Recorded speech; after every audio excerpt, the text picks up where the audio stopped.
पुंछ में जल शक्ति विभाग में अस्थायी तौर पर कार्य कर रहे कर्मचारियों ने जम्मू कश्मीर सरकार के खिलाफ प्रदर्शन किया। प्रदर्शनकारियों ने मांग की है कि जल्द से जल्द उन्हें स्थायी किया जाए। उन्होंने जम्मू कश्मीर के मुख्यमंत्री उमर अब्दुल्ला पर अस्थायी कर्मचारियों के भविष्य के साथ खिलवाड़ करने का भी आरोप लगाया। बार बार हम रोडों पे उतरे क्योंकि आज 50 से ऊपर अगर जाए तो हमारे परिवार वाले भी कहते हैं कि आप ये भीख मांग रहे हो रोड के ऊपर। हम अपना हक मांग रहे हैं। अपना हक के लिए हमने पहले भी गवर्नमेंट को कई बार जो है वो रिक्वेस्ट की है कि आप हमारा काम करें। अगर हमारे डेली यूजर को इंसाफ नहीं मिलेगा तो आप बताएं कि हमें क्या सहारा है। एक 9,000 रुपये में हमारी सैलरी है तो 9,000 में हम अपने परिवार को चलाएं, दुकान से सौदा खरीदें या परिवार की दवाई लें या कैसे गुजारें। 9,000 में क्या है? अगर एक एमएलए या मिनिस्टर की सैलरी 2 लाख या 3 लाख तक हो सकती है, वो अपनी सैलरी लड़कर ले सकते हैं, तो हमारे लिए इंसाफ क्यों नहीं है? हम ये चाहते हैं कि एज पर यूटी रेट जो है दिल्ली का वो लगाया जाए। दूसरा ये है कि हमारे पेंडिंग वेजेज जो है वो फिलहाल दी जाए। जब तक कमेटी की रिपोर्ट कलेक्ट होती, जब तक कमेटी जो है रिपोर्ट ना देती, तब तक हमारे साथ ये तो इंसाफ किया जाए। कुछ न कुछ हमारी डिमांड जो है वो इस कैबिनेट में मानी जाए, इसी असम्बली में मानी जाए, तब हम अपने इस प्रोटेस्ट को क्लोज कर सकते हैं, वरना हमारा प्रोटेस्ट जो है वो कंटिन्यू करेगा। हुसैन सारे डिस्ट्रिक्ट पुंछ में नहीं है, ऑल जे के है हमारा प्रोटेस्ट। 72 घंटे की काम छूट हड़ताल है। हमने पिछले 10 तारीख को भी एक प्रोटेस्ट किया था। जिस प्रोटेस्ट में हमने देखा कि हमारे लिए असम्बली जो लगी उसमें बजट जो पेश किया गया, उस बजट में हमारे लिए कुछ नहीं था। तो हमारे साथ इस हुकूमत ने पहले वादा किया था कि हम पहले ही कैबिनेट में आपको परमानेंट करेंगे। तो वो जब हमने बजट देखा तो उसमें कुछ नहीं था, इसलिए हमने 10 तारीख को पिछले प्रोटेस्ट किया। और उसमें आपने देखा होगा, तमाम दुनिया ने देखा कि वहाँ हमारे साथियों पे लाठीचार्ज भी हुआ, हमारे साथी ज़ख्मी भी हुए। तो हमें मजबूरन हमने देखा कि हमारे साथ कुछ नहीं हो रहा, तो हमने ये 72 घंटे की कार रखी। उसमें इन्होंने असम्बली के अंदर हमारे साथ एक नया ड्रामा बनाया कि हमने जी एक कमेटी तश्कील दे दी है, जो कमेटी 6 महीने के अंदर अंदर हमारा रेगुलेशन पॉलिसी के बारे में कुछ करेगी। उसमें कोई ये क्लियर नहीं है कि कोई एसआरओ जारी करेगा या इसके लिए क्या करेगी, वो कोई क्लियर नहीं था। इसलिए हमने 72 घंटे की कॉल दी है कि हमारे लिए ये क्लियर किया जाए कि हमें किस एसआरओ के तहत परमानेंट किया जाएगा, और जो हमारी 72 महीने की, 26 महीने की या 20 महीने की पेंडिंग वेजेस है वो हमें दी जाए। अगर इनको 6 महीने की ज़रूरत पड़ रही है कि 6 महीने का टाइम, हम कहते हैं हमसे साल का टाइम ले लो, लेकिन हमें एज पर दिल्ली यूटी जो रेट है वो हमारी डेली वीज़र को दे दो।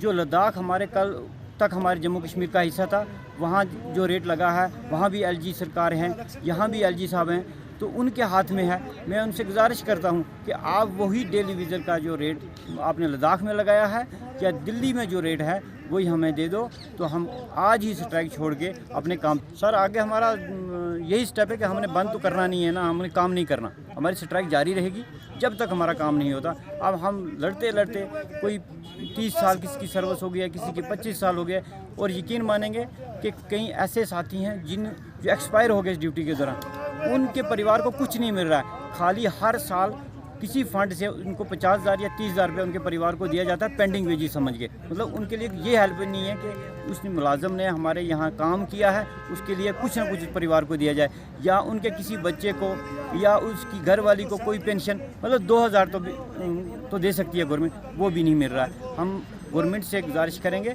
कि आप उलझे मत हमारे साथ, आप उलझोगे तो इन लोगों को परेशानी होगी, क्योंकि पानी बंद होगा तो वो सब जिम्मेवारी आपके सर है, एलजी साहब के सर है। क्योंकि ये वादा आज से 4 साल पहले गृह मंत्री साहब जब जम्मू आए तो उन्होंने अपनी ज़ुबान से ये कहा था कि मैंने जम्मू कश्मीर में एज ए यूटी का रेट लगा दिया है। मैं गृह मंत्री साहब से गुजारिश करूँगा कि आप फिर उस बात पर गौर करें। अगर आपने लगा दिया है तो वो पैसा हमारा कहाँ जा रहा है, अगर कहीं कोई खा रहा है तो उसके बारे में आप वेरिफिकेशन करें, क्योंकि डेली वीज़र को वो पैसा नहीं मिल रहा है, हमें वही पैसा मिल रहा है जो 2014 से मिल रहा है। और जो बीजेपी के या कुछ लीडर, मैं सारे बीजेपी के नहीं कह रहा हूँ, कुछ लीडर ऐसे कह रहे हैं वो जी हमने इनको 5,000 से 9,000 रुपया कर दिया, हमने इनकी रेगुलेशन एक मिनिमम आपने लगा दिया, बायोमेट्रिक करवा दी। मैं उनसे गुजारिश करता हूँ, सर आपने कब किया? आपके दौर में तो टोटल 11 रुपये बढ़े हैं हमारे, आप क्यों ये ऐसे बातें कर रहे हो? आप कल गए असम्बली में, आज आप 3-3 लाख रुपये महीने की तनख्वाह मांग रहे हो, आपने अपनी स्कॉर्पियो ली, आपको गरीब का कोई पता नहीं, आप एक क्लास लग्जरियों में घूम रहे हो, आपको गरीब का कोई पता नहीं, आपने गरीबों से वोट लिए, आपने गरीबों से वादे किए, आज आप अपनी डिमांडें असेंबली में रख रहे हो, आप लड़ रहे हो छोटी छोटी बातों पे। आपने गरीब के लिए कुछ करना था ना, आपने गरीब के लिए कुछ किया नहीं, खाली एक हमारे साथ एक ड्रामे कर रहे हो बार बार। इसलिए जब तक ये हमारे साथ इंसाफ नहीं होता, ये आपके ड्रामे नहीं चलेंगे, चाहे वो एनसी सरकार हो, चाहे बीजेपी सरकार हो, चाहे एलजी साहब हो। हम सबसे गुजारिश करते हैं कि हमें उलझने पर मजबूर मत करें, अगर करेंगे तो हम ये पानी बंद रखेंगे और आगे भी ये टाइम ऐसे ही चलता रहेगा पानी बंद कर। जुल्फ़िकार अहमद। मसला ये है कि हम रमज़ान के महीने में और जुम्मा वाले दिन क्योंकि हमें कुछ शौक नहीं था यहाँ पर बैठने के लिए। गवर्नमेंट ने अगर कमेटी बनाई है तो हम उसका मोस्ट वेलकम करते हैं, लेकिन कमेटी से पहले हमें मिनिमम वेज चाहिए, जो कुछ हमारा चूल्हा चल सके, हमारा चूल्हा जो हमारे बच्चों को खाने के लिए कुछ मिल सके। तो कमेटी साल बाद रिपोर्ट देगी, बच्चों को आज खाने के लिए चाहिए सर, वो दिन में खाना मांगते हैं, उनको खाने के लिए क्या देंगे हम? 9,000 में आप बताइए ना मुझे सर, क्या ये सरसों के तेल की 50 रुपये बोतल थी, आज वो 250 पर पहुँच गई है। आप मुझे बताएं सर कि हम इस 9,000 में बच्चों के लिए क्या दे सकते हो, क्या कर सकते हैं? कमेटी बनी है, अपनी जगह बहुत अच्छी है, इससे पहले भी कमेटियाँ बनती रहीं, जो हुआ वो आप सबके सामने है, मीडिया से कुछ छपा हुआ नहीं है। लेकिन सर उससे पहले हमें मिनिमम वेज चाहिए।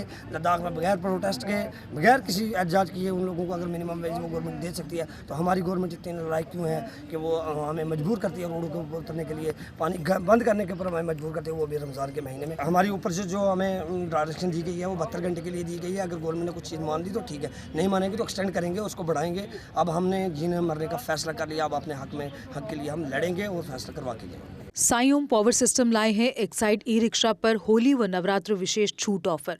इन दोनों पर अब मिलेगी 31,000 रुपए की विशेष छूट, जिससे अब एक्साइड नियो भारत हो गया है सबसे सस्ता ई रिक्शा।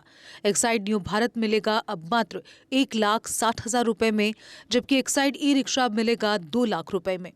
जेके अपडेट पर इस विज्ञापन को देखकर आने वालों को मिलेगा विशेष गिफ्ट, तो देर किस बात की, जल्दी कीजिए, ये मौका कहीं छूट ना जाए। साईओम पावर सिस्टम लाए हैं एक्साइड नियो ई रिक्शा अब नए रूप व स्टाइल में, वो भी पहले से अधिक दमदार।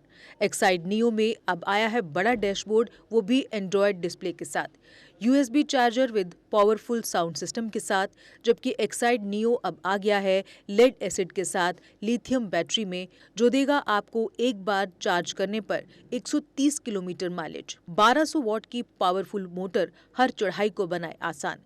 पावरफुल शॉकर व बेहतरीन सस्पेंशन, फ्रंट में अधिक पावरफुल शॉकर, नए मजबूत अलॉय व्हील, अधिक रोशनी वाली हेडलाइट व इंडिकेटर, मजबूत रूफटॉप कैरियर, जबकि यात्रियों की सुरक्षा के लिए राइट साइड प्रोटेक्शन। वहीं यात्रियों के साथ सामान ढोने के लिए एक्साइड नियो बन जाएगा पहले से बड़ा, चढ़ाई चढ़ने के लिए हैवी गियर व अधिक पकड़ वाली हैंड ब्रेक, यानी एक्साइड नियो ई रिक्शा अब नई लुक के साथ आया है नए फीचर्स में।